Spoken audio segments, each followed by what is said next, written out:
Imagine a silent, relentless force operating deep within your mind, dictating your desires, shaping your habits, and often subtly controlling your life. What if I told you this force isn't some external demon or a failing of willpower, but an ancient intrinsic survival mechanism hijacked by the modern world? In 2012, an alarming study published in the journal PLoS One revealed that the average person touches their smartphone 2,617 times a day. If that number doesn't shock you, consider this. What if that incessant reaching, that constant checking, isn't just a habit, but a deep-seated craving, indistinguishable from a true addiction, all orchestrated by your own brain? To truly grasp this insidious influence, we need to journey back to the very foundations of human biology. At the core of every living creature, from the simplest organism to the most complex human, lies a primal directive: survive and procreate. Our brains, masterpieces of evolution, developed an elegant system to ensure this. It's called the reward system, a network of neural pathways that, when activated, releases a potent chemical messenger: dopamine. Think of dopamine as the brain's internal yes signal. Did you find water after hours of searching? Dopamine. Did you share a meal with your tribe? Dopamine. Did you successfully outwit a predator? You guessed it, dopamine. This wasn't about pleasure in the abstract sense, it was about reinforcement. Your brain was literally screaming, "Do that again," that kept you alive. It's an incredibly powerful learning mechanism, constantly scanning, predicting, and rewarding behaviors essential for survival.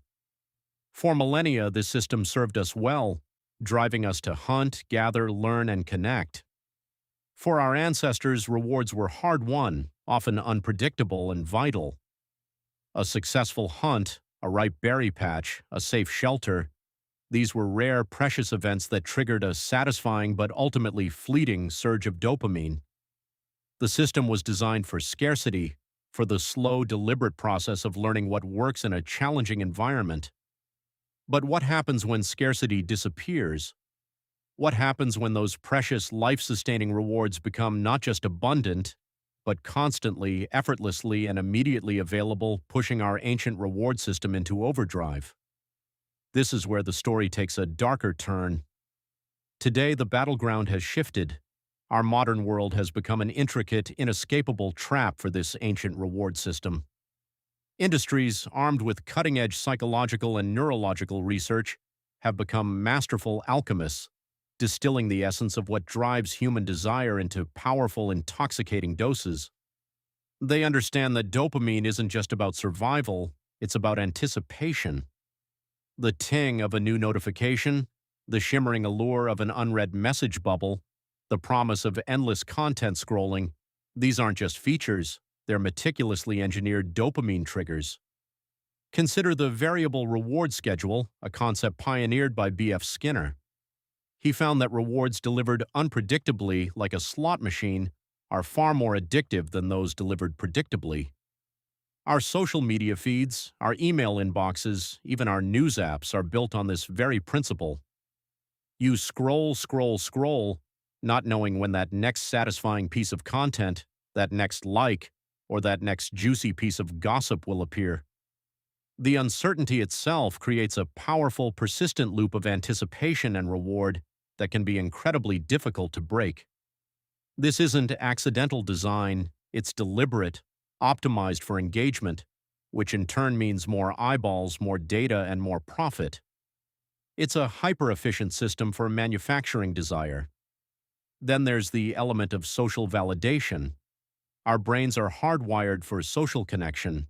It's another survival imperative. Likes, shares, comments — these are modern forms of social grooming, virtual pats on the back that release surges of dopamine and oxytocin, chemicals associated with pleasure and bonding. Suddenly, self-worth can feel tied to digital approval, creating a compulsive need to feed the algorithm, to chase that next hit of affirmation. Even within our entertainment, we see this superstimulation at play. Binge-watching a series, for example, is a meticulously crafted dopamine delivery system. Each episode ends on a cliffhanger, ensuring the next reward is always just a click away, making it incredibly hard to stop. Our environment is saturated with these super stimuli, experiences so intensely rewarding that they overwhelm our natural reward pathways. Evolution never prepared us for such an onslaught of easily accessible, potent rewards. Our intrinsic motivation for genuine, deep connection, for meaningful physical activity, for nuanced learning, is being outcompeted by the instant gratification of the digital realm. The long-term consequences of this constant hyperstimulation are only just beginning to reveal themselves. This continuous bombardment of dopamine not only wires our brains to crave more, but it also physically alters them. It's not just a metaphorical addiction, it's a biological one. When the brain is constantly flooded with dopamine, it adapts, much like a body adapts to a drug. It starts to reduce the number of dopamine receptors, or their sensitivity, a phenomenon known as downregulation. This means you need more and more of the stimulus, more scrolling, more notifications, more dramatic content, just to achieve the same level of satisfaction, the same hit you once got from far less. This is the neurochemical basis of tolerance. When you try to pull away from these constant stimuli, when you attempt a digital detox, your brain reacts with withdrawal symptoms. You might feel irritable, anxious, restless, or find it incredibly difficult to focus.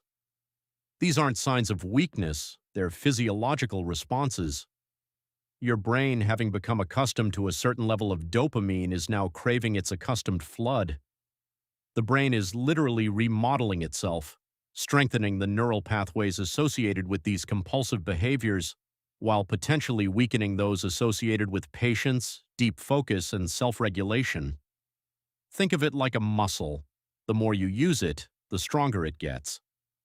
If you're constantly engaging the instant gratification pathways, they become the default.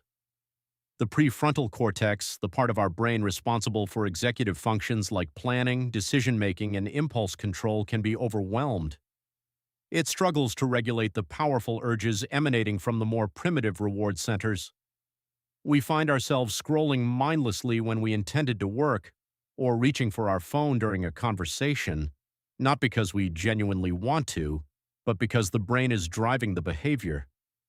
The insidious nature of this isn't just about losing control, it's about losing the capacity for deep thought, sustained attention, and genuine presence in our lives. The constant context switching, the fractured attention demanded by notifications and alerts, fragments our cognitive processes, making it harder to engage in reflective thinking or complex problem solving. We are, in essence, training our brains to be easily distracted, perpetually restless, and always seeking the next shallow reward. The very fabric of our attention span is being eroded, and the ability to simply be without external stimulation becomes a rare and challenging feat. What they discovered next changed everything. This isn't just about individual choices, it's a systemic challenge now, woven into the very fabric of modern society. The realization strikes with chilling clarity. Our brains are not only being hijacked, but they are also undergoing a fundamental transformation, one that prioritizes instant superficial stimulation over deep engagement and sustained effort. Research from institutions like the University of Southern California and the London School of Economics shows a direct correlation between increased screen time and decreased gray matter volume in regions associated with cognitive function and emotional processing.